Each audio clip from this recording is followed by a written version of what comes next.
Hi everybody, we're the Internationalists and we're going to show why countries should subsidize carbon capture and storage.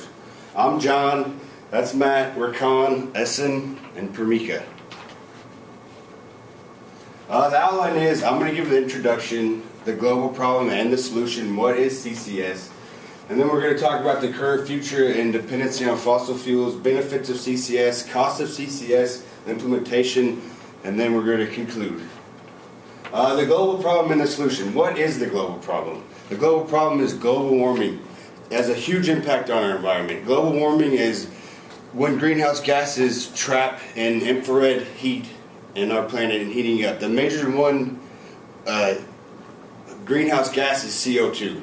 And in our presentation we will show why subsidizing carbon capture is the best policy to reduce CO2 emissions.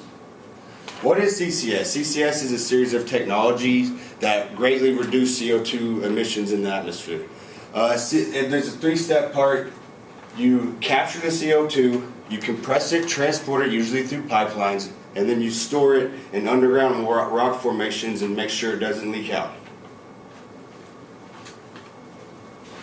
As we know now, the impact of CO2 emission to the environment, and fossil fuel is the main contributor to carbon emission.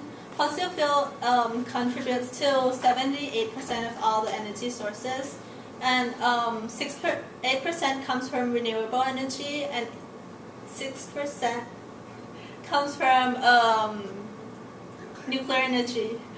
And why are we so dependent on fossil fuels? Fossil fuels are cheap, fossil fuels are abundant, they're highly efficient in terms of the amount of energy they give out, and fossil fuel infrastructure and process and extraction are all already fully developed and already in place.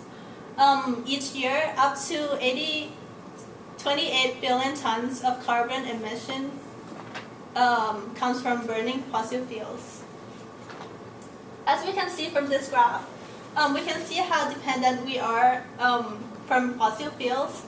And the trend is unlikely to change, at least up to 2030. In 2030, only 8.2% come from renewable energy. Thank you, Pramika. Ladies and gentlemen, I'll be talking about the benefits of carbon capture and storage. Now, I'll focus on two major benefits. One is job creation, and the other is the fact that it will reduce carbon dioxide from the environment. Now, moving on to the first benefit. Jobs will be created in the manufacturing, engineering and construction sectors if CCS is subsidized. In the UK, 100,000 jobs will be created by the end of 2030. In the United States, 127,000 jobs will be created by the end of the next 10 years. In today's economy, the importance of job creation cannot be stressed even more. And if you can see from this graph, if we implement the 5-year or the 10-year accelerated plan, the job creation is going up. Moving on to the second advantage, which is the carbon dioxide emissions. We all know that carbon dioxide is a very harmful gas, and one CCS power plant can reduce 5 million tons of carbon dioxide from the environment per year, which is equivalent to taking 2 million cars off of the road. Ladies and gentlemen, the importance of CCS cannot be stressed even more. Thanks, Ahsan. Now I will be talking about the cost of implementing CCS. The problem with CCS is it involves high sunk costs. And Flexman, who is a representative of RWE company, which is a prominent European gas and electric and gas company, stressed this issue where he answered the question by saying that there is no way we can add CCS costs to our balance sheets. So the issue with CCS is that it is not economically feasible in the short run.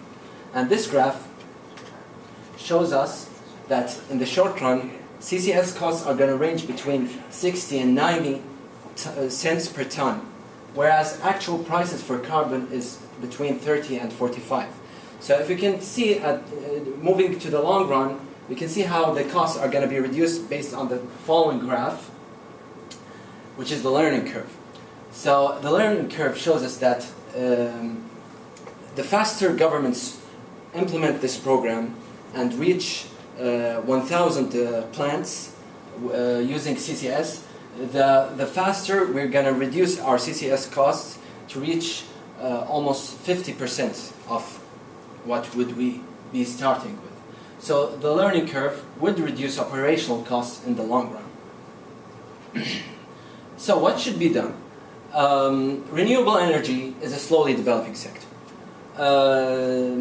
Governments should think about the implicit environmental costs in the long run and compare them with the costs of implementing CCS in the short run. The issue with subsidies lies in operational costs, not initial costs, since governments have already allocated $25 billion around the world just for deployment costs. So operational costs, as explained by Brad Page, who is the CEO of the Australian government's Global CCS Institute, he says that there is a lack of operational subsidy, and it is hobbling the technology worldwide. So governments should think about subsidizing for operational costs for companies. This other quote says that carbon taxation and possibly the recycling of these taxes in the form of subsidies would help the most in allowing CCS to be applied to fossil fuel usage at a large scale. This would reduce the need for non-carbon or renewable energy by about 30% in the long run.